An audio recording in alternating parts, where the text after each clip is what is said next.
My name is Justin. My name is Martin. We're the two bearded preachers. And this is Partially Informed.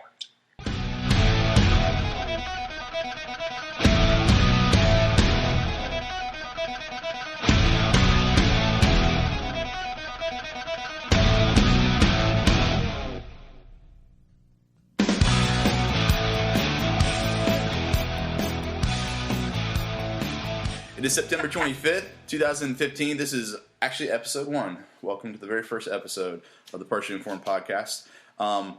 We figured we'd go ahead and start off by trying to introduce ourselves, but we're not going to introduce ourselves. We will introduce each other. And so I will go ahead and start. Like I said, I'm Justin. I'm going to introduce my good buddy Martin here. Martin, say hello to everybody. Hi. Yes. This is Martin. Martin is a preacher in a church in Georgia. Don't hold that against him. His dad was a preacher. That's true, right? Yeah. I'm just gonna try to get as much stuff about you that I know and see how much I mess up. But Martin's a preacher. His dad was a preacher. He went to Bible college to get all that done. You kind of went. You were actually in the military for quite a long time and everything. So I did 10 years. 10 years. You're not still in it, right? Or are you kind of in it, kind of not? No, I have no affiliation at all right now. Are you wanting to or no? I don't know, man. You gotta see how these things play out. You know what I'm saying? Right now, I'm happy where I'm at and what I'm doing. I did kind of like being told what to wear every day because I didn't have to decide. So yeah, I can see what you're wearing right now, and I can see how the military would benefit you. So that's rough, man. Okay, so you're in the military for a long time. You and I actually lived close. You lived in St. Cloud, Florida, with me for what seemed like forever. And then after you kind of got out of the military, you were like, I want to go into preaching because we went to the same church together. And so then you kind of left me. You left me here all alone. And so that's why we have to do this podcast via FaceTime. In all fairness, I did leave Dana in charge of you, so I didn't leave you completely alone. Okay, Dana is our music minister, and he's done a horrible job of staying in charge of me and monitoring me. I've been getting in so much trouble lately. It's not even funny. So, but yeah, Martin and I are friends. He's a good friend of mine, and that's just a little bit about him.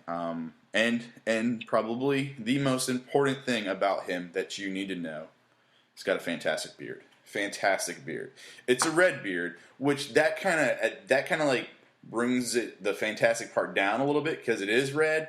But at the same time, a fantastic red beard is actually very rare. So then it elevates it back up a little bit. So it's a great beard. It's a little weak for my taste right now. He trimmed it, which I'm very disappointed in. Last time I saw him, he had a big bushy beard, and I was jealous. I thought mine was weak, and so I overtook him in the beard department. And so that's what I know about Martin. So your turn. All right, so now I'm going to tell you all a little bit about Justin. As Justin mentioned, we went to Bible college together. He did not have a beard, but I do have some vague recollection of goatees and soul patches, which are shameful, and no matter how bushy they are, goatee or soul patch they're is just trendy, absolutely and I agree. I understand. My wife saw a picture of me with a goatee. She looked at a picture of a goatee with me, and she's like, that was horrible. She's like, keep the beard. Now, in all fairness, at the time, it was in style, but if were you to wear that now, it would be a little off-putting. Right now, your beard is looking very lovely, so congratulations on that. I'm glad that you've done it. Thank you. The best thing that I can tell you about Justin is that he married very well. He married way out of his class. His wife is a delight. I don't know if he's got some kind of dirt on her or something that convinced that he was able to convince her to marry him and stay with him.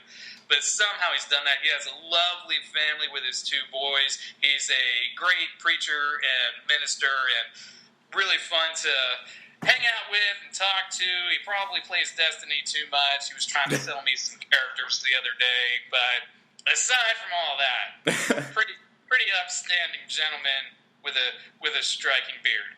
Does that about sum up your existence right now, Justin? Yes, it does. Yes, it does. You know, we're 2 bearded preachers. But the second part, we are preachers as well. And this is what I noticed, because you just recently, not recently, but like the last, have you been 2 years up there? Yeah, a little over 2 years, but not very long. All right, 2 years, 2 years in full-time ministry. And I think it caught up, you started to notice it a little bit, because last time I saw you, you chunked up a little bit and everything. Ministry weight, it just, it catches you out of nowhere. And I know why you grew the bushy beard was to cover up your extra, neck fat, which is why I have one. I have one because of that too. And so, but yeah, ministry, you gain weight because you eat a lot. I mean, and people want to feed you, and you keep eating, and it's so sinful. So, but yeah. Yeah. Did you say sinful? So sinful that you keep eating? So sinful that I keep eating. Like when I eat now, like I'm on a diet, and it's actually going really well. But like when I have something I'm not supposed to have, like if I'll like, sometimes on Fridays I'm off and the kids aren't here and my wife's not around, and so I'll be like, I'm gonna go get a slice of pizza, like a really good piece of pizza, and eat it alone at the restaurant, and where no one can see me, no one that I know, or I'll like get it and I'll sneak it back to my house where I can eat it. And I'll just you have a problem when you're eating guilt food alone. Yes. So I feel like the only thing I can attribute that, like I feel guilty, like I'm cheating on myself or something like that. I'm like, oh, this is horrible, I'm a horrible sinner. So, but all right. So. So now that I've confessed, here's something I wanted to ask you, Martin, because you're the one that came up with the name Partially Informed. Okay, this is the Partially Informed podcast, and I was wondering why in the world did you want to call it the Partially Informed podcast? Because was it one because we're really dumb? Okay, I wanted to know. I kind of thought maybe one is because we're really dumb, or two, we're just really lazy and we're not going to do the necessary research to talk about things. So is it either one, we're dumb, or two, we're lazy? I'm just curious. Can you explain your reasoning here? Well, originally, when we were talking about it, I just thought it was, clever. You got to have something clever, right? I mean, of course. Right. And I'm usually pretty terrible about that. But then I was thinking, I was listening to a podcast. Do you listen to NPR? The what is it? This American Life. You listen to that one? No, I don't listen to that one. This American Life did this whole bit on a group of people who were going around and asking people questions about homosexuality and that sort of thing. There was this big study about how people felt about homosexuality after they were discussing it with somebody who actually was a homosexual. And they did the same thing with abortion. They did the same thing with some other different political and social issues.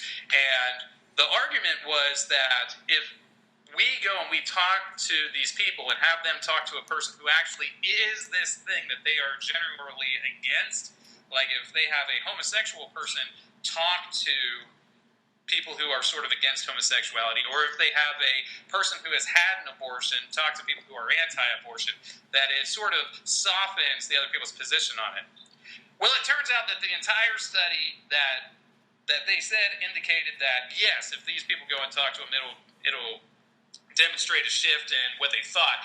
It turned out that the whole study was bunk, right? Okay. And essentially what it meant was that, or what it brought up into my mind, is that no matter what subject you're talking about, no matter what you're discussing, no matter how many articles you look up or whatever, you are only going to be a little bit informed on that subject. So for church, over the summer, I've been studying grace, and I've read probably thousands of pages, no lie, literally thousands of pages about grace, and I barely even scraped the surface that I'm putting together and giving to the congregation now. I'm only partially informed on that after I studied it for months, at least 3 months of serious reading, really smart guys about it, and I'm only scratching the surface. And that's the same with absolutely everything. You're always only partially informed because you're never going to know all that there is to know about a subject. So I say just, let's just embrace it. The stuff we're going to talk about, what do we have on deck today? We're going to talk about the Pope. I don't know anything about the Pope, but we're going to talk about it anyway. I don't know either about the Pope. So, I mean, yeah, we're going to talk about him. But yeah, pretty much we're dumb and we're lazy, but so is everybody else. Okay, that was a really long explanation, and you kind of lost me at I'm not very creative. That's where you lost me at. So, but that's okay. I zoned off there for a little bit. My bad. I'm pretty sure that was done. Yeah. So here we go. Okay, you go back in and edit it. I'll go back in, edit, it out, or I'll just go back in and at certain points I'll add in. Oh yeah, like I was awake at that point. So I have a sneaking suspicion that this might become the Justin podcast, and you're just going to cut me off. I just cut everything out. Yeah, it's going to be like I'm going to take all your explanation and I'm going to cut it down to we're dumb and lazy. We're both. That's what we're going to do. So. And here's the thing. Here's the other question. We talked about this before, and why do you want to do this? Why are we doing this? Because we had talked about this months ago. When did you come? When were you down in Florida and we hung out? That was in April. April. Okay, we were hanging out in April and talking, and it was 4 hours of just goofing off and talking, and we're like, we should do a podcast. But why? What was the motivation for you on this? Well, for me, I just missed you so much. Freaking liar! Just talking to you, and just thinking we talk a lot more than normal. Honestly, we probably talk more on the phone now than when you were here. Well, I didn't want to be all up in your business and stuff, so whatever. And for a while there, we weren't getting along, so we can talk about that at another time. We can. We used to fight. And not get along. That was real emotional for me, though, so I might not be ready to do that. Are you going to cry? You going to cry? Is Martin going to cry? Let's see. No, but... Okay. Not right now, but give me some time. Okay. All right. I'll get there. So, but I'm... it's just fun. All the cool kids are doing podcasts now. You and I, we both listen to a couple different podcasts. We listen to some of the same ones, and I just enjoy it. I enjoy the conversation. I enjoy bouncing ideas off of people. I enjoy a good fight now and then. True. Why not? Yeah. I agree. You had said something the other day, and you're like, your explanation there was much better, or your what you said there was much better than what you said the other day, because you said, and I quote, "I'm bored." That's what you said, and I quote that. Okay, and I was like, yeah, I kind of just went along with that. I was like, yeah, I'm kind of bored too. Yeah, but honestly, I'm not. I'm because seriously, the last couple weeks we were actually trying to do this for the last couple weeks, and it hasn't happened because I'm like, yeah, I'm not really bored at all. I got a lot. It was kind of hard for me to get this going. I got a lot of stuff going on. But truthfully, I just want to. I love talking with you, and it's fun, and we have a good time every time. And half the time, I don't even know what you're talking about. You kind of talk over me because I'm kind of the dumb one of the group. So, but I still enjoy it and just nod my head and go with it until I can say something halfway intelligent. So I enjoy feeling dumb, and you're my friend, for a very long time, and so let's have some fun with this. Just going for that. So awesome. All right. So Martin and I have come up with a few segments here. I guess we'll let Martin. Why don't you go ahead and introduce this next segment? We want to get a intro to something like this, but we're working on it. It's not happened yet. Because honestly, this is the first podcast, and we have no clue what we're doing. Can we say it The that way? chances are that this will never be heard by anyone. That it will be a practice run. Sure. So, Sure. I mean, that I'm cool with that. The first segment that we're going to do is the Sulu review. Pretty much what we're going to do is we're going to look at George Takei's Facebook page or Twitter and pick the funniest thing, the best thing that we like about it, and then talk about that. Now, George Takei or whatever it is, he played Sulu on Star Trek, the original series that I'm sure everybody is quite familiar with, and the role that he played on that. He is like a filter for everything pop culture. He knows exactly what's going on in music and movies, and he comments a lot on social issues. He comes at it from a vastly different perspective from Justin or I, so the stuff that he posts is... What's the perspective? I'm curious. What's the perspective? Perspective is... I can speak for myself. I am politically very, very conservative, right? Mm-hmm. I'm religiously very, very conservative. I assume some of that is still true of you, Justin. Maybe not as much as me, but some of it probably. I'm very conservative. What are you talking about? Like, I'm the liberal one of the two of us? I haven't listened to any of your sermons in a long time, man. You might have changed your position on stuff. That Justin, that dirty liberal Justin. Her. What is that? Well, I am in South Georgia, man, so if you're not a card-carrying Republican, you are pretty much the bane of the world. So, well, all right, you got me. I am a independent, so okay, you got me on that one. I know. Did that just make you throw up in your mouth a little bit? In the Republican primaries, if you're an independent, you can go change that. There you go. I'm not. So I can tell you exactly how I'm going to do it. I don't. So. Well, way to not care about the political process. I actually do care about it, and I think it's actually independent, and it's actually probably one of the best things a Christian can be when it comes to political parties and aligning yourself. But that's a whole nother thing. So. So back to George Takei. Yeah, he's a fantastic filter for everything pop culture and everything that's going on, and he posts a bunch of really funny stuff. So that's why I have him in my Facebook feed putting up a bunch of funny stuff. So we're gonna look at some of the things we like. The thing that I like out of him is this article that is coming from Tickle.com, and it's 20 PhDs were asked, "What is a dumbed down summary of your thesis?" Right. So they have these guys, what is your thesis that can be understood by like a regular person? And some of these are really great. And the first one is, does music express emotions or just elicit them? It's the starting question. Then he says, read the next 200 pages to not find out. That's so great. Another one that really cracked me up was this one. It said, when I get rid of this gene, it messes up the brain like a lot. Very good. Right? So you probably don't want to do that. Yeah. My experimental drug does not cure addiction. That's a great thesis. So this, and there's a whole bunch of them. One of these other ones, this one's pretty good. There are amoebas living in volcanoes, but I never captured Bigfoot on film. So, good to know. PhD tell you that. This protein looks like it might contribute to asthma. Oh, it turns out it probably doesn't. Fantastic, right? Good job. Sand washes away. Don't build important stuff on it. Of course. Okay. Sand washes away. Don't build important stuff on it. Biblical principles there. So. Right.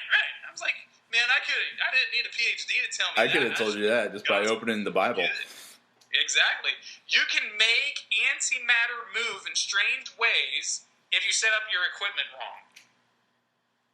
It's pretty good to know, right? I'm sure you can. So this I really enjoyed because I do not have a PhD, but it's nice to hear that that PhDs are just about as dumb as I am. So it made me quite a bit. It's good to know. Good to know. I'm in good company. Yes, you are. So, all right, mine. I had two here that I wanted to share. My two favorite ones. One was where'd he go? It was yesterday. He said, I hardly know what to say. Hairdly, and it was a picture of the T-shirt that measures the beard. Okay, have you seen that yet? The funny part was, literally on Sunday, I had it posted up on my Facebook saying, "Justin, look at this," and trying to figure out approximately where I measure up beard wise. One was like, I think I didn't see what was underneath this one because this guy's beard was over it, but one was C Captainly, and I think I'm right about where C Captainly is. There's C Captainly, Dudley, Truckerly, Hillbillerly, which isn't even a word, but it makes sense for people that have really big beards, okay? Then there's Bigfootly, Civil War Generally, Santa Clausly, and what is it? Professorly. So there's a Professorly as well. There's another one on there that I think you ought to go for, and that's Orthodoxly. Orthodoxly? Do you have the picture there? That's probably in between Hillbilly and Hippily. It's probably in between those two, right? Hippily. It's just just short of Hippily and just past Hillbilly.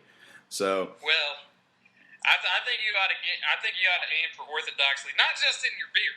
Yeah. Okay. Yeah. But in everything. Yeah. I'm trying to find my other one here. Let me find it here. I totally lost it. Oh no. And then he had he said, just what I need after Chipotle. Now, I'm a big fan of Chipotle. And so, that place is awesome. Actually, when we're done here, I think I might go get some Chipotle today. But he says, this is what I need after Chipotle. And if you click on the link, which sometimes I'm a little afraid to click on his links, but it's a hedgehog on his back and getting his belly rubbed. And he's just all like that, and totally agree. Because when I eat that burrito bowl, I don't want to move after that. What's great is that you're going through the motions, and no one's going to see it. Yeah, I'm doing the motions. I'm like, So just for everybody, he leans back in his chair, holds up his arms, and shakes back and forth. I do. I'm like a milkshake. So that's what I'm doing. Welcome to intermission.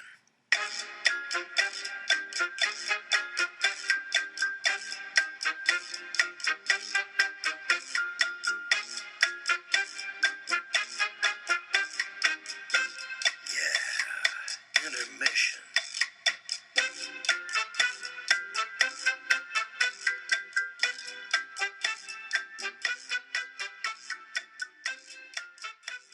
Martin and I are both dads. Martin has 3 kids.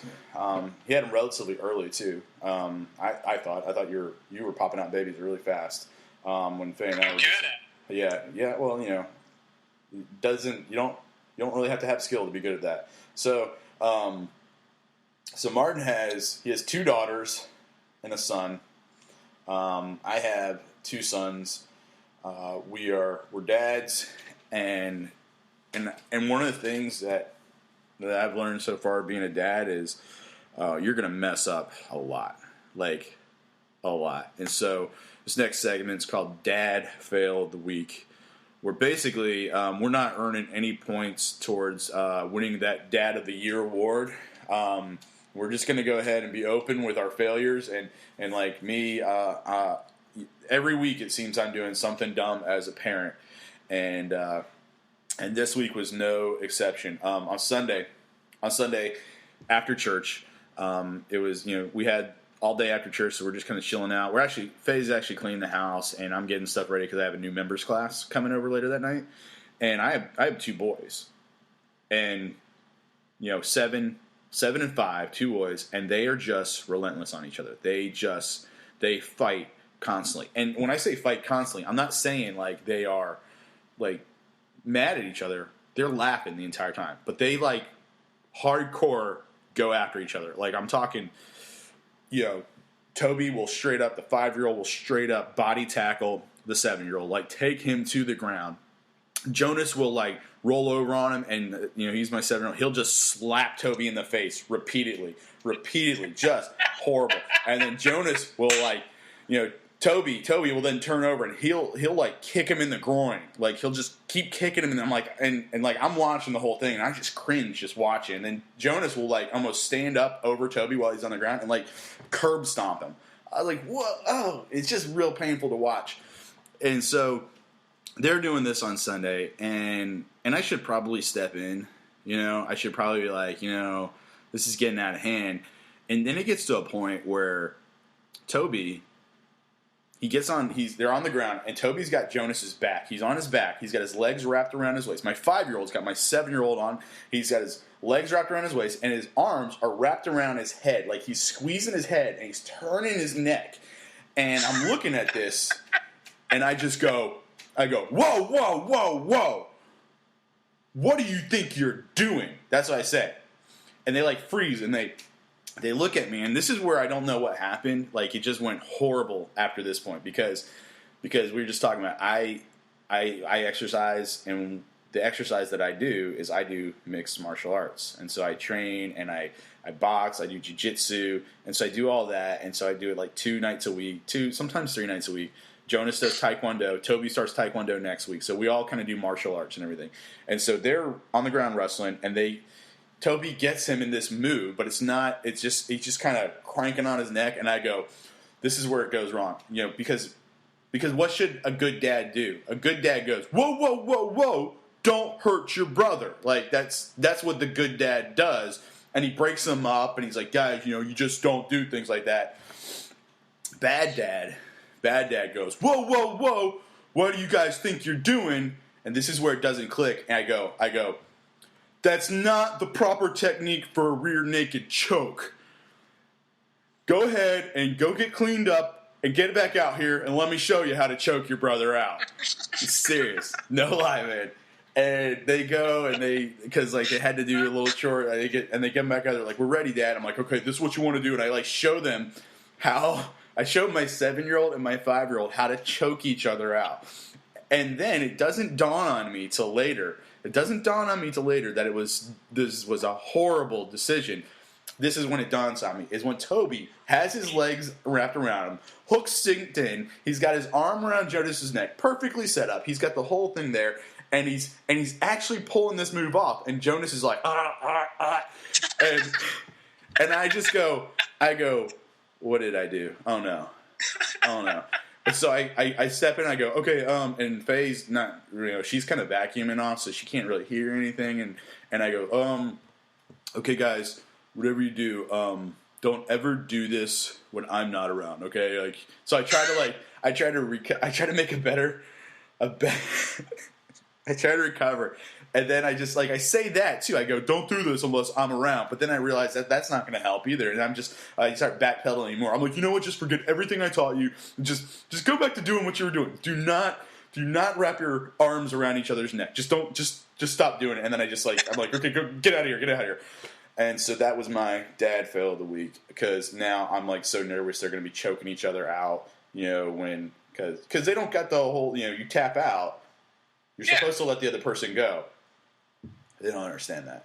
Well, I think that's where the fail happened. Yeah. Well, the fail happened. I shouldn't have taught him how to do that at all. Dude, you're horrible. You're like, dude, that's a great idea. I can't believe I really wish I would have thought of that myself. But you should have taught him how to tap out. No, Martin. Well, I'm kind of torn because you don't want to teach them to tap out, right? Yeah, you do. You want them to fight you want the person to fight until until there ain't no fight left. So I also want my kids to grow up and not have brain damage, so. Look, man, last time I checked, the lack of oxygen to the brain can do that, okay? Oxygen is a crutch, and you know it. I think that, you teach them how to tap out. You teach them that it's shameful to tap out. Gosh. And then you just let them go at it. No. Look, man, I've rolled with some guys, too, when I was in the Army. And I've been choked out. And I'm fine, I think. So. Explains a lot, Martin. Explains a lot. Yeah. Well, that oxygen thing, you really don't need as much as you think. I don't know. I think I could argue with that. A pretty valid argument, science-wise. I'm pretty sure I could argue with that. We both know you don't know nothing about science. Okay? That's true, but even though I don't know anything about science, I know you need oxygen and plenty of it. I do know that. a lack of oxygen is a bad thing. So Agree to disagree. okay, all right. So how were you a horrible dad this week, Martin? I can't wait to hear this. Well, my horrible fatherhood this week is that. Okay, so we have the girls sleeping in one room, right? Dave has his own room, and we've got a library, right? Mm-hmm. Now, the girls, they don't want to stay in the same room anymore because one of them, Anna, the older one, she is neat, and the little one, Sarah, she is messy. So when cleaning day comes up, Leia and I just look in the room, we're like, this is a mess. Wait a Clean second. it up. You have a cleaning day now? Yeah. Well, I don't. I was gonna say congratulations. Oh, so it's Leia's cleaning day. Okay. Right. Well, she went into a life of retirement now, and is now she's cleaning everything all the time. She's bored out of her mind. I know she's gonna go and get another job next year, just because she will run out of stuff to clean. Does she call you? Like in the like later on in the day, and you're like, you would not believe what Dr. Phil said. Oh my gosh, Justin, this is so like when Faye was off during the summer, she would like when she first.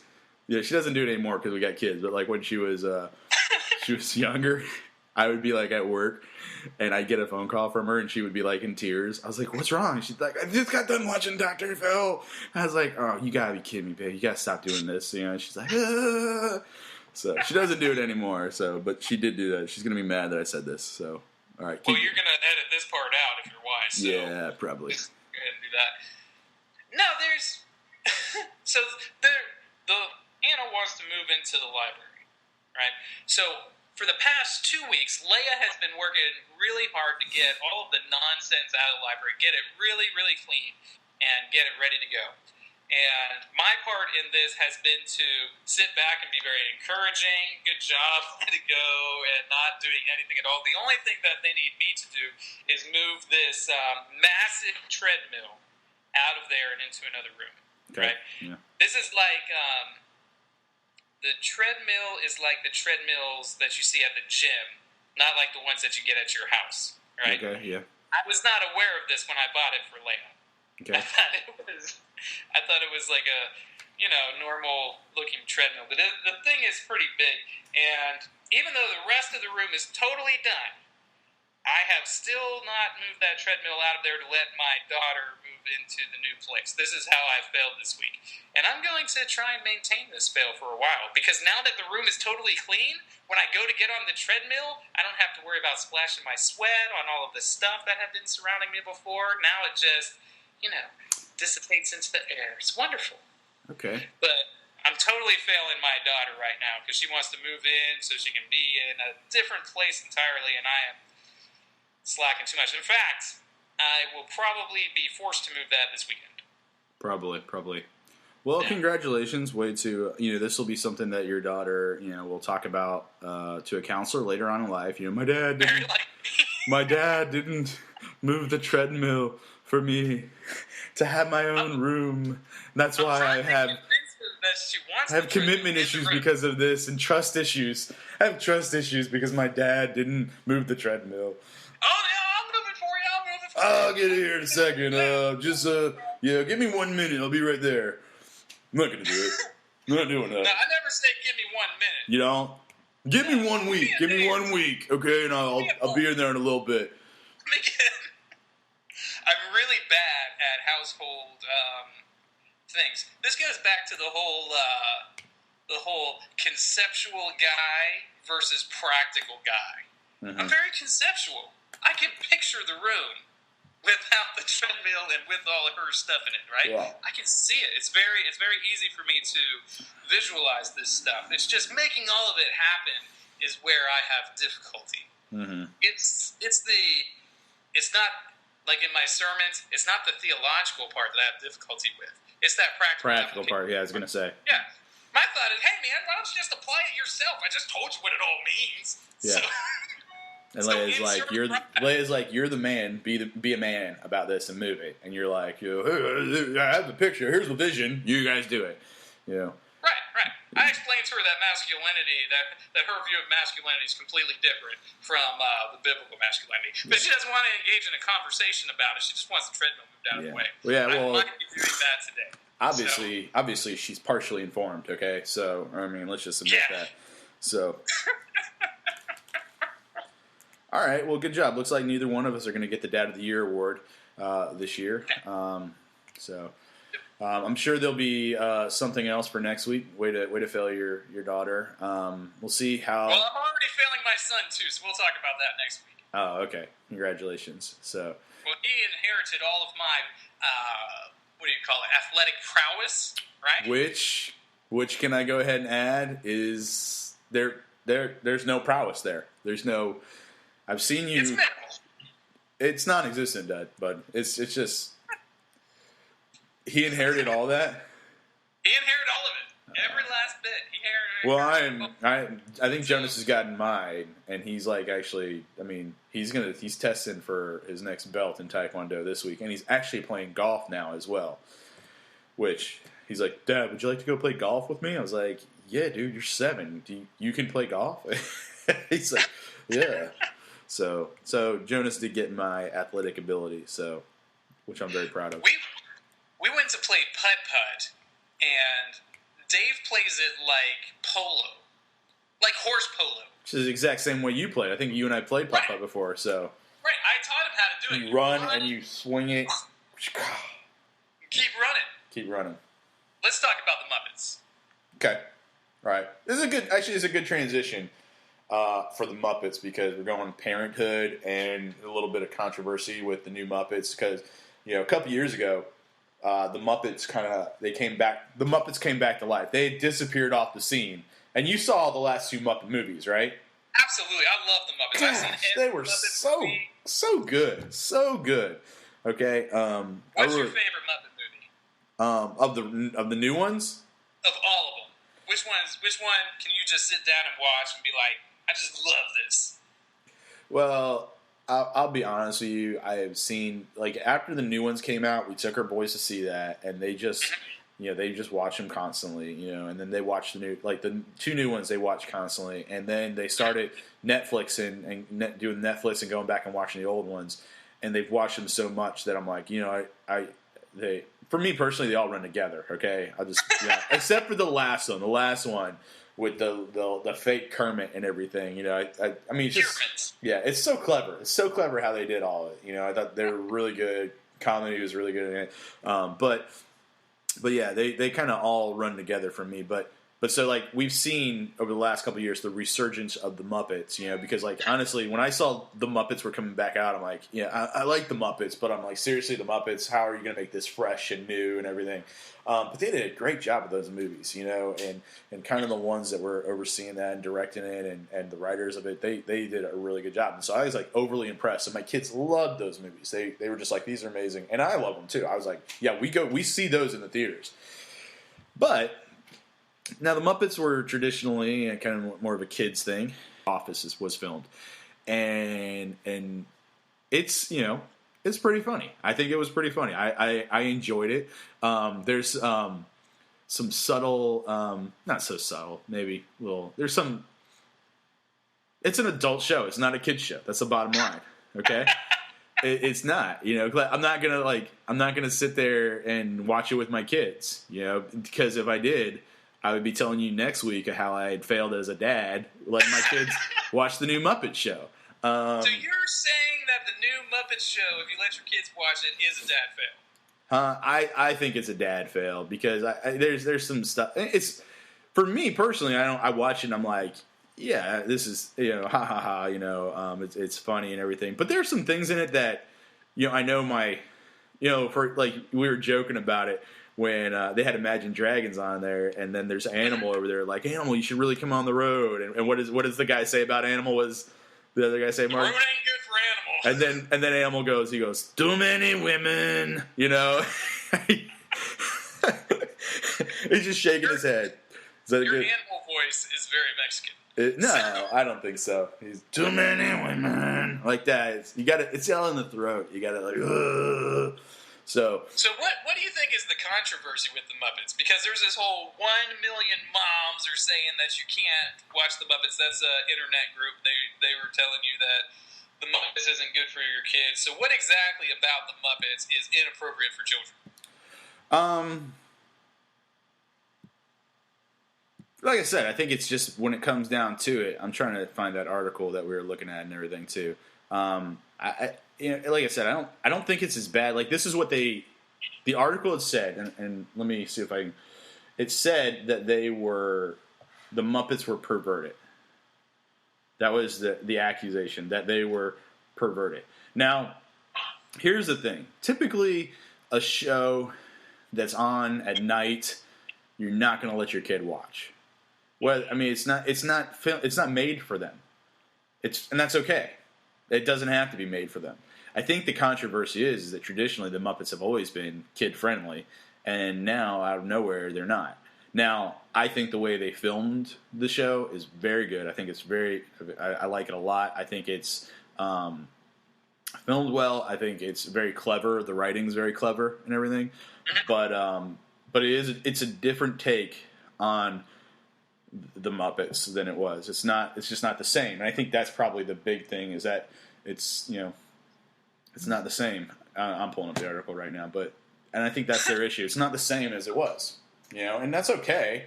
But yeah, there's some things in there, like the too many women. There's the what was it? The two rats that were behind the podium for a romantic dinner and everything. I mean, there's some. I'll say it this way: there's some sexual innuendos and everything that are in it. So, but yeah, I think that, and the big thing is they're urging them to take it off the air. But what time is it on? It's on at 8 o'clock. 8 o'clock. All right. Yeah, my Tuesday, kid. 8 o'clock. Yeah, I mean, I don't know that because I have Hulu. I only have cable, so I have to watch it the next day. So, but yeah, they point to the alleged breakup of Kermit and Miss Piggy, and then Kermit's rebound relationship, which is another pig. Okay, right. And let's see here, Fozzie Bear's relationship with a woman.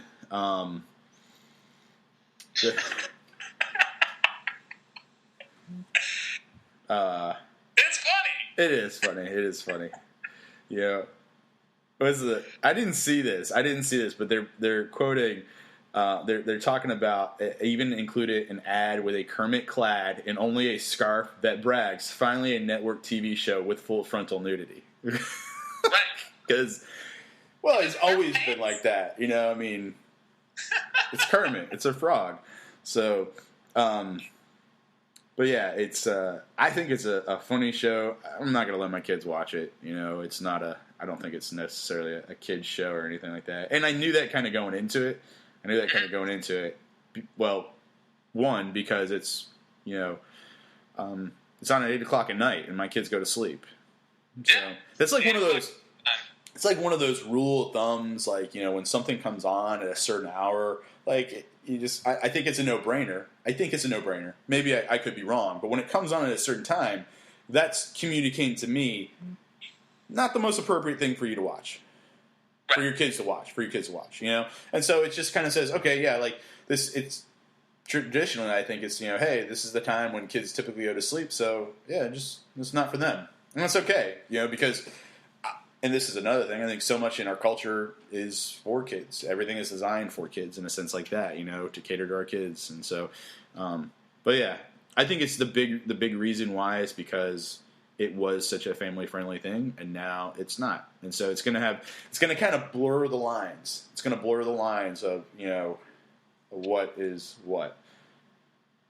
I don't know, man. I think that the Muppets always had a lot of sexual innuendo in it. Even if you go back to the Muppet Show, when they were first coming out, that was another primetime show where they had where it was like a variety act with all the Muppets. Mm-hmm. There was sexual innuendo all through there too.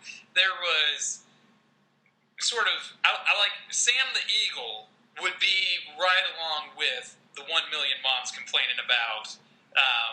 And he did in that episode too. Right. So he says you can't say the following words, and I forget what words he said, but he said you can't say the following words, and they were like sort of words that were not at all inappropriate, but Sam the Eagle is that very staunch guy. He doesn't want there to be anything even remotely, even perceived as negative in there. I think back to my favorite Muppet movie, The Muppet Treasure Island, and That's a good one. Miss Piggy had relationships with Long John Silver, who was played by Tim Curry. Excellent film. If you haven't seen it, go ahead and check that out. She had relationships with Long John Silver, most of the crew, Kermit too, and Kermit's just like, what? How many people did you have a relationship with? Miss Piggy's like, or whatever. But that's, for me, it's just a continuation of what the Muppets have always done. Yes, it's fun to watch the puppets sort of play around, and the kids enjoy it. The kids probably aren't going to get a lot of the sexual jokes. I think that the jokes are, and like that's the thing, like that the one example you use there is a little bit more of the extreme of what you kind of saw back in the day. It wasn't as overt, I guess you would say. I think it's a little bit more overt now, and they're trying to draw more attention to it, is what it is. Now, I'm not saying that I like the show, huh? That could be it. They're definitely pushing a little bit further than they did. They're obviously going for a different audience because they changed the style. There's less physical humor, you know. There was one scene where Gonzo's got his rats dancing. That was probably the most physical of all the jokes that were going on. The rest of it's told in sort of a deadpan kind of understated sort of jokes. A lot of it's done in the way the Muppets look at each other, the way the other characters look at each other. It's definitely adult-oriented humor, even when you take out the things that are more sexually explicit. Just the style of the humor is different. Oh yeah. It's less physical comedy, more intellectual. I thought it was great. I think I would let my kids watch it, but I think that they would be kind of bored by it because there's not Kermit running around, and there's a couple of Muppets getting hit. I know Fozzie Bear gets hit by some bigger Muppet walking by in one spot, but there's very little physical comedy, which is what my kids like the best. There's a whole lot of understated deadpan jokes that I love that my kids just don't get. Yeah. The one scene at the very beginning when it was a Gonzo, he's like, yeah, you're going to do these interviews, and then but on camera you're going to say the exact opposite, and then he says that. As soon as he says that, he does the exact same thing he says, you know. And so, I mean, I feel like my kids aren't going to get that, you know. They'll just be like, I was cracking up when I saw that. That made me laugh really hard. But yeah, there's little jokes like that they're not going to get, you know. But I mean, for the most part, I mean, there's plenty of kid shows for my kid to watch that, you know. And I guess this is the question. Is, you know, maybe the first one wasn't that bad, but where are they going? I think that's the question. Where are they going, you know, with it? Is this gonna be the standard to where it's gonna be, you know, this is as far as they're gonna go? Let's be honest with ourselves. It's not. They're gonna push the envelope, because that's what they're trying to do anyways. They're trying to push the envelope a little bit with them, and using characters that, you know, that, yeah, traditionally they weren't always, you know, they were cleaner back then, but a little bit more subtle in their jokes. And now while they're still subtle, they're pushing the edge a little bit more than they did in the past. So I think from what I can see, like, even though, like, that first episode had a few things, like, I'll have to go back and watch it again to see the other little things. But there were a few things where I was like, I wouldn't want my kid to see this. Like, even Faye, like, said, one of our kids came out of the bedroom and she's like, hey, no, go back into your room, you know. And so you know, there's like little things. I'm just wondering where it's gonna go, you know, like how far they're gonna take it. It might not be that bad, but, you know, at the same time, you know, it could, you know, take a little bit further. So we'll see. We'll see what they do with that. So, my guess is that they're going to use this, because you're using puppets, that's automatically going to take people's defenses down a little bit. So they'll be able to push a little bit harder on social issues, on political issues, that sort of thing. Sort of like the same thing you see with South Park or The Family Guy. more so with South Park. South Park is a cartoon, and because they're not using real people, they push a lot harder on social issues, religious issues. They push really hard, but because it's a cartoon, it doesn't get taken terribly seriously. No, right? no, yeah. Whereas if you tried to do South Park live action, you would have plenty of people upset. It would probably immediately get canceled. Nobody would ever watch it because that would be boring too. So the little cartoons would be they're a lot funner. So I think that there's an element in which using puppetry instead of live action people gives you a little bit more leeway to push on some of these issues, like Fozzie dating a real person. He's very clearly pushing on ideas about interracial marriage, interracial relationships, that sort of thing. Yeah. And that's, I mean, it's blatantly obvious for anybody who watches it, but it's not as offensive because, you know what, it's a puppet bear. Yeah. And a lady. So there's that separation from reality that makes it a little bit more palatable for us. And we can sit there, we can laugh at the girl's parents who are really upset that she's dating a bear. Yeah. We can laugh at that because, you know what, there's a lot of people today who are uncomfortable with the idea of something like interracial marriage that we want to laugh at and we want to say, hey, that's stupid or whatever, but we don't because there's a societal issue with that. Mm-hmm. So the Muppets, having a puppet lets you push on an issue like that and have a little bit of fun with it. So let's talk about the Pope, Martin. You're a big fan of the Pope, correct? Oh, absolutely, man. I'm a Popeophile. Pope? Right? What? That's exactly what I'm a Popeophile. I love the Pope. No. All things to do with the papacy.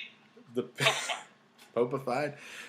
That makes okay, whatever. Okay, so let's talk about the Pope. He was just up at he was at the White House just recently, and I saw this article about the Pope, and because the Pope has created a little bit of controversy because he's not your typical Pope. Can we say it that way? Right. He's not your mom's Pope. He's not your mom's Pope. And so he's a little bit different. He's considered to be not as conservative as popes of years past. The Pope of Christmas. That's right. I wanted to say the Pope of Christmas past. I wanted to say that, but I didn't. But he is considered to be a little bit more liberal than most other popes, and so there's been a little bit of controversy surrounding him. But it was interesting. I read this article, and it's a reputable it's NBC News site, okay?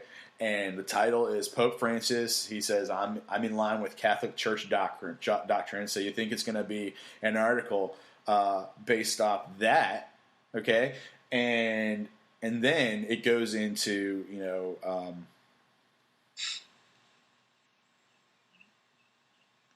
it goes on to basically the kind of the accusation of the Pope not wearing the traditional Pope shoes. Did you know that there's a traditional Pope shoe? I didn't know it until I read the article. So. Yeah, like Francis. Okay, here it is. Francis reported with an anecdote about how even his decision not to wear the red shoes favored by previous popes had called his faith into question. So now, here, doctrinally wise, let's go with doctrinally wise. If he's you can base somebody's faith off doctrine, okay, and you can base on certain Well, I mean, here's the deal: everybody has faith, no matter what it's in, okay. But his Catholic faith is being brought into question, not because of what he believes, but what he's wearing, okay. Basically, because, and he's not wearing. You said it. I'm going to quote you because I don't want to get in trouble with this one. Because he's not wearing a dress with red shoes. That was a quote by Martin P. Bender. That's right. He's not wearing a dress with red shoes, and so he's being criticized for that. And his faith is being brought into question so much that it's being brought into to question that he is now being considered that, all right, that Pope Francis is, and I quote, the anti-pope. The anti-pope. The anti-pope. Because of his red shoes. So, I guess that's the thing. I just want to. When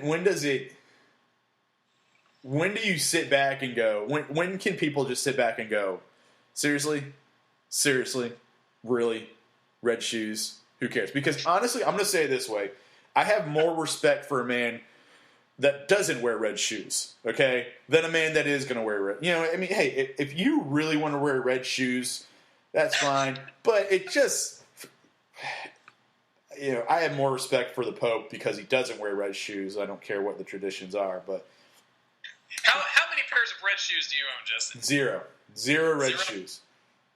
Red.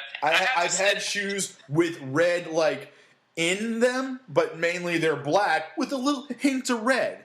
You know, but they're not red shoes, and I'm just like I said, I have more respect for a man that's not going to walk around because when I think of red shoes, I need to see these red shoes. I really need to see these red shoes because are they like you know what is the? It's a pair of pumps, man. It's a pair of high. That's what I think. I think of like a pair of pumps. That or what was the movie with the red shoes in them? They was it? That's Dorothy. Yes, the Wizard of Oz. You know, clicking the that's what I think he's wearing. I think he's wearing that because they're like bright and kind of a little sparkly and everything, like they were bedazzled. And I'm just like,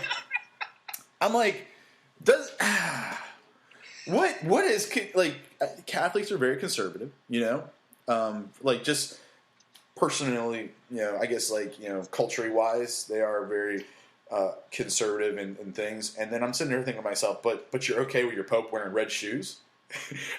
and if he doesn't, you question his faith? Like, what are we coming to? It's kind of ridiculous. Let's actually, how about this? Let's look at what the issues really are. According to his faith, if you want to go ahead and call his faith into question, let's find something a little bit more than his red shoes or lack of wearing red shoes. You know, I was thinking about this last night. The red shoes are part of the traditional garb of the Pope. Yes. Right? Now, if you are a part of I have to think about this in Protestant terms since I'm a Protestant. Yep. If you go to your congregation that's fairly conservative, fairly traditional, right?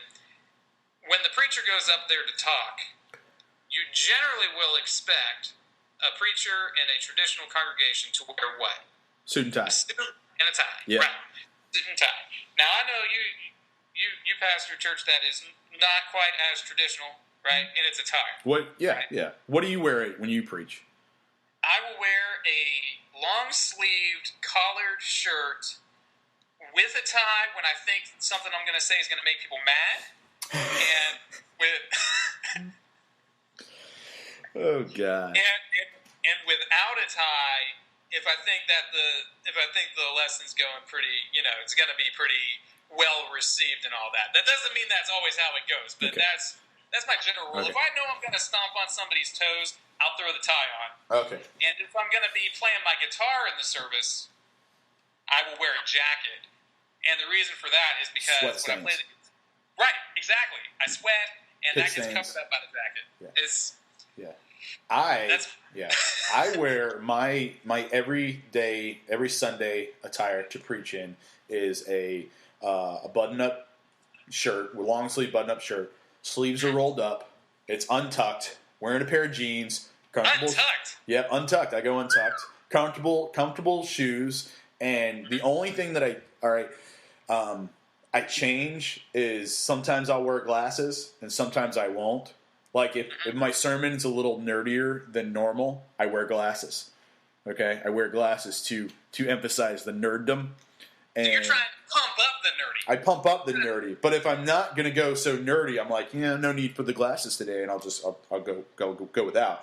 But if I'm pumping up the nerddom, the only time I wear a suit and tie nowadays is weddings and funerals. And with that being said, What about Easter? huh? On Easter, You don't wear a suit and tie? I wear a tie on Easter. No, I don't wear a suit and tie on Easter. Nobody in our church wears suits and ties, but I wear a tie with like a vest or something like that, or a sweater. I'll do something a little different, dress up a little differently. But yeah, special Sundays like that, I'll dress like that. But suit and tie is wedding and funerals. And with that being said, I have 2 weddings coming up in October, back to back. Both of them are what I would say redneck weddings. So where I will have the groomsman is going to be wearing, the groomsman and the groom are going to be wearing jeans. I'm one of them, and so I'm like, you know what? Awesome. I get to be nice and relaxed while I do this wedding. I don't have to have a tie on or anything. I can do it if I want to. I can go without a tie. If I want to wear a cowboy hat, apparently I can wear a cowboy hat. I'm not going to wear a cowboy hat because I don't look good in them. But the rule for cowboy hats is that if you already own a cowboy hat, then you can wear a cowboy hat. But you can't go out and buy a cowboy hat just for one special occasion. You got to already have it. I actually think I do have one. It's somewhere around. It's a black cowboy hat. I don't know why I have it. So Stetson? Huh? Stetson? I don't know. I mean, I'm sorry. I don't know what brand my hat is. So I'll have to go. Yeah, don't wear a cowboy hat. I'm not going to wear a cowboy hat. So, but yeah, that's so. So I understand and I agree. It does depend on. So traditionally, the Pope has always worn this, and so you can understand. You can understand the maybe frustration or maybe kind of people being upset because of that. Because I mean, I'll be honest with you, in my church, I've been in this church for 15 years now, going on 16, and I remember the first year I got there. This kind of attire thing, like what is appropriate to wear to church, was real big. Like, hey, what are we allowed to wear? And the preacher would always wear a suit and tie. And when I would preach, I was the youth minister at the time. When I would preach, I would wear a suit and tie because that was the standard. That was the standard of what you wore. But then over the years, it started to change. It just kind of gradually changed. And I actually remember being in a leadership meeting, an elders meeting, where one of the staff members and one of the elders got into a verbal argument off of this. Like, literally. Just like, one had made a comment about, I don't feel like I need to wear a certain thing to be a follower of Christ, and that I feel, and he made like one mistake. He said something along the lines of, saying something like it's stuffy and correlating stuffiness with faith. He kind of, and then the older gentleman just went off. He's like, "How dare you call my faith into question?" So it's very similar to this. It's like very similar. Like he was associating his faith with his attire, and for me, I'm a young minister. Actually, as a matter of fact, a young Christian too. I was still a very young Christian. I got into ministry really fast after I became a Christian. Literally 2 years after I became a Christian, I was in ministry. And I remember sitting back because I was very, very laid back. I was like, hey, yeah, what's the big deal about what you wore? I don't really care. This is where I'm comfortable in this. And shouldn't I just be comfortable while I'm doing this? I never associated attire and faith. I never associated the two, And so I saw that fight break out between 2 leaders in the church about what one was wearing, what one wasn't wearing, and how one was questioning another's faith because they were wearing a suit and tie, and the other one wasn't. And it was just a big mess. And so, anyways, it was just I remember seeing that, and then over the years, it changed at our church to where. It's very much a normal thing. And I guess the picture that I have is that, hey, if I'm out on the streets, and I'm just out there and you see me, this is what I'm going to be dressed like. And I'm the same here as I am out there. And like on our website, you look on our website and you'll see the description, hey, what should I wear? Basically we put anything you want as long as it's something, like that. Like, I don't want you to show up in the nude. That would be awkward. As long as you're wearing something, we're happy. So, and so that's the different aspect there. But the Pope, on the other hand, his faith is in question. because of his attire, his lack of red shoes.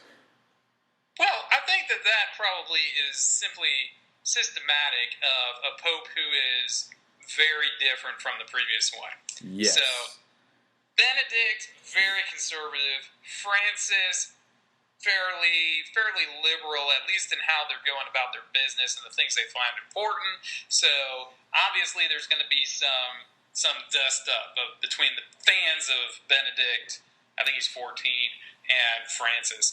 So, I think it's just like when a fight breaks out in your church, like the fight between that you were referring to between the minister and the elder. Yeah. There was probably more to it than just the clothing thing. There was probably already some tension there over some other stuff. Yes. And that just sort of keyed in on this idea and then blew up. Well, yeah, and I think that's the thing. It's not the issue. It's a symptom of the issue, and so and I guess that's where I look at that. It's just kind of that's well, in anything, if Catholics, I'm not a Catholic, we're Protestants and everything, and so but if I am a Catholic, I guess my personality, I'm more focused on, if I have an issue with the Pope, what's the actual issue, and not trying to mask the issue just to find something wrong. And I think that's what it kind of comes down to. It's just, let's just find something wrong, or better yet, let's find something to fight about. And I think that's what I saw in our church. Let's just find something to fight about because we don't like this or we don't like that, and let's find something to fight about. But I think that's really what it is. If there's other issues, that people might have with the new Pope, and whatever it is, this is just a mask of what the people are really upset about. So it's not really legit, I guess I'd say. So, to what degree do you think we as Protestants should care about what's going on in Catholicism?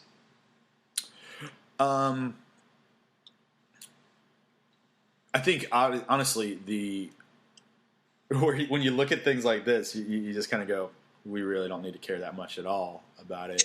But at the same time, I don't think you turn a blind eye to it and just say, hey, don't look at it, because we are all connected in certain ways to Catholicism. Okay, roots going back.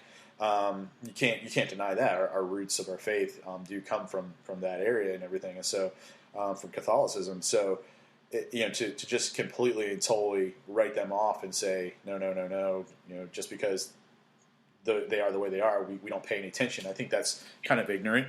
I don't think that's necessarily wise. I think it's but like I said, this is not an issue. I'm not putting the Pope on a pedestal. There's only one that goes on the throne, and that's God. He's the one that's going to be on the throne, not the Pope. And I think what happens with this is basically what's kind of happened with many people is putting people over God, and that's the issue. The issue is a man being on par with God, and he has no better connection to God than either you or I. And I know that sounds kind of weird to some people, and I know to Catholics they would see that very differently, but that's the truth right there. It's we have just as much of a connection to God as any other man. So it's just how much should we care about Catholic culture? And I don't know. It's up to you.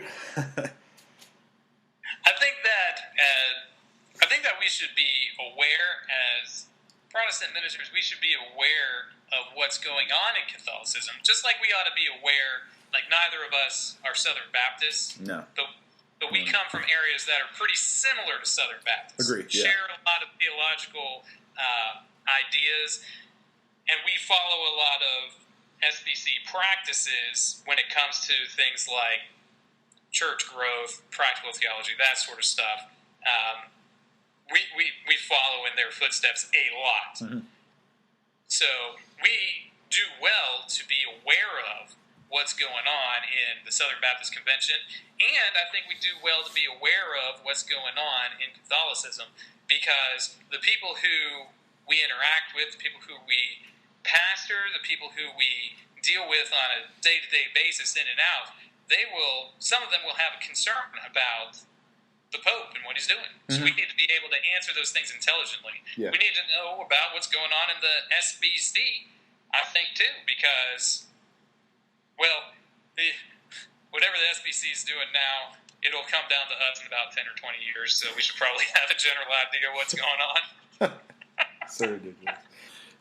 And so... if the Pope was coming to Orlando, would you go and visit him? Would you drive an hour in traffic to go see him? No, I wouldn't. No? No, I don't want to drive. I first of all, I don't like traffic, and I don't like driving. So, and I don't. Like I said, I'm not the kind of guy. Like I don't put like a high priority on other men. You know, that sounded kind of weird, but so. What church leader would you drive an hour in traffic to go and listen to talk? I'll say it this way: I drove an hour back last April to hang out with you. Is what I did. So I would come see you because you're my friend. But well, that's different though. So I had to listen to you talk for 4 hours, and so. But yeah, and we did have food. I don't know. I don't know any church leader I would, go see. Speak for stay in traffic for an hour. If it was easier, I'd probably go see him. So, but then again, I could always watch it online too from the comfort of my own home. It's usually nowadays. So that's fair. Yeah. So you place the celebrity, the Christian celebrity pastor, and the Pope in the same category. I'll watch you on the internet, but I ain't driving an hour. Yeah, if I can watch it on the internet, I'm fine. The celebrity pastor. I think I like the celebrity pastor thing because that's what a lot of it is. We should talk. What I'm talking about, right? Yeah. Listen, we should talk. You know what we should talk about next time? I want to talk about because like I coming from a very small congregation. My church is a very small congregation. Your church is a very small congregation. We both have small congregations. I want to talk about next time maybe mega church pastors. I want to talk about mega church pastors, and because I read an article about the connection with certain mega church pastors, or like a study on mega church pastors and salaries, and I was like, it's very interesting. It's very interesting, and so I might send that to you and talk a little bit about that. You should send it to me because I would be interested. I mean, I know Joel Osteen makes some bank. Yeah. Oh yeah. Oh yeah. But I'm more interested in talking about like guys who are related to us, right? Mm-hmm. Yeah. Who are in our movement. So let's talk about Cam over here at Savannah Christian Church, who's a great guy. Yeah, he is. Yeah. So you'll hear me say some great stuff about him and really positive stuff. And there's some other mega church pastors that that I don't like as well, but that might just be because I live closer to this guy and have heard him talk more and am more familiar with him. So it's hard to say because that whole celebrity pastors, at least among I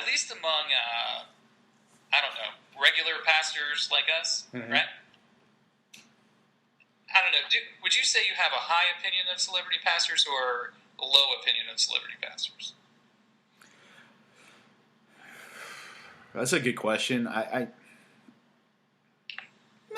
Middle of the road. Like it's just take it or leave it. I don't know if I have a high opinion of them. I think, like once again, whether it doesn't matter to me who you really are. Like if you have a good sermon, if I listen to your sermon, it's good. Fantastic. Yeah. It matters very little to me if you're a celebrity pastor or not. Very little to me. So, when you were down here with me in church and you would preach sermons in my absence, or even when I was there, I'd let you preach sometimes. You're a great preacher. I love listening to you preach. And you're not a celebrity in any means of the word. You're not a celebrity at all. Never will be. Neither will I. We're never going to be celebrities, and that's okay. And so that doesn't play into whether I think something is better or not. I don't really have a high opinion of celebrities in general, unless you're Will Ferrell, because that guy's awesome. I'd love to hear him preach a sermon. That would be an interesting sermon, right? I'd like to hear him preach it in his George Bush impersonation. I'd like to hear that. That's what I like to hear. So Harry Carey for me. Harry Carey, that would be a good one too. That would be a good one. So all right, let's close this out here, and let's actually jump back into the Pope. I mean, there's a lot of stuff we want to talk about, but let's jump back to the Pope and the correlation of his faith with his choice of attire that's not traditional Pope attire. And let's close it off with saying this, okay? Of the Pope attire that he wears, what is it about his Pope attire? Because I'm looking at pictures right now of Pope attire. Because, like, here's the deal. You wear a shirt and a tie. I wear a shirt and jeans. And let's just say this. They've got us on attire. They've really got us, okay? Right. What is about what the Pope wears that you kind of wish you could incorporate into your Sunday attire? Like, if you were to choose this week what you're going to wear of the Popes, what is it that you would wear? Or what like accessory would you have? You know, wear or accessory? I'd go with the little thing that goes around his neck, the stole. Yeah. Right? I'm going to go with that because, one, I'm afraid the hat would fall off. Mm-hmm. Right? I move around a lot. So the hat would probably... Yeah. And that hat ain't staying on the whole time. It's probably going to make my head sweat. Mm-hmm. So... Yeah. But I like the stole. It's got the flash that you're going for with the popish attire. It's got the flash, but it still can perform in a less formal situation, like we have in the congregation. A little less formal than the full Pope gear would benefit, but it would be enough to say, you know what, I can wear this, and there's nothing you can do about it. Okay. So I think that'd be pretty. At first I thought I'd like to have the Pope ring, which is not called a Pope ring. Just so you know, it's called a papal ring or whatever. Papal ring. Okay. Papal? Yeah, papal. All right. Can't read. Papal. But I think accessory-wise, because I'm looking at this one picture here. I don't know if this is the newest one, but no, this is an old one. But it's got that the staff with the giant cross on it. I mean, like at first I want to go with the ring. But it's just not as... I mean, that ring's big. We're talking Super Bowl type ring, okay? But that staff, I could work that. Like, I could really... I could have a good time with that, preaching. Like, I would, like, bring it over the congregation, like, and wave. I'd be like, and then... and I could do so much with it. I could lean on it. I could... shift hands back and forth. That Pope staff is really cool. I really like that a lot, and I think that would go well with what I already wear in church. So the image that I have of the recessional, right, where you walk to the back as the congregation sings a song, with the Pope staff is very much a pimp walk. Right? You're just strutting. I'm strutting it. That staff out there like a pimp cane. Like I would be like getting into it, like a little bit of Will Smith and everything. I go forward and then I come back and then I keep going. Yeah, exactly. And I'm hearing a New Orleans kind of accompaniment as you like trumpets, like a trumpet in the background. Yeah. Like I like it. I like it too. So you need to talk to whoever you got building set stuff. Do you guys do set stuff? Like set props and that sort of thing? Yeah, I need to get somebody to do that. That would be cool. Get a Pope staff and have someone build me a Pope staff. I'll talk to, who could probably do it, my new student pastor, Matthew. He could probably do it. So, yeah, I'm going to get him to do that. Get him some gold spray paint, something or other, some jewels to glue onto there. Bedazzle that sucker, and then you'll be pimp walking back down. Absolutely. So... All right. Well, Martin, I think that's it. That's a long podcast. Hour and a half. Well, after you go through and edit it, it'll probably be about 20 minutes worth of usable stuff, so that should be great. All right. Yeah, do you feel partially informed, Justin? Yeah. I don't know. I feel like less than partially informed after this. So I think I know less than when I started. So how about you? Very good. Mission I'm definitely dumber now for having had this conversation. mission accomplished. So, all right. Well, Martin, I'll see you later. You have a good week, and I'll see you again on Friday. Okay, bud? You got it. You too. All right, have fun on Sunday. Yep. All right, later.